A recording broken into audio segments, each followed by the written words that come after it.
عشان ما تتأذاش نفسيا، عشان ما تجيش تبقى مخنوق ومش طايق ومع اي تكه بعد كده تقوم جاي واخد سلوك انت تندم عليه بعد كده. لا، 6 خطوات سهله وبسيطه في طريقه التعامل هتساعدك كتير. اول حاجه في اسكاتهم وكمان احراجهم وتمنيهم. انا عايزين الحته دي، يا ريتنا ما اسأنا اليهم، يا ريتنا ما فكرنا ان احنا نقول عليهم الكلام ده.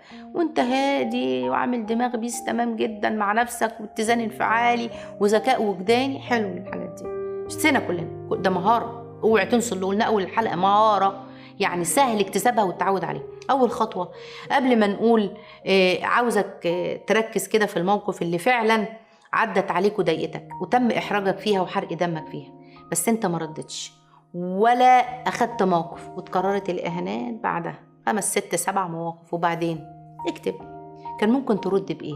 والله يوم 1 2 3 ده الموقف الفلاني مع فلان ومع فلان وفلان ده بقى عامل لي ازمه،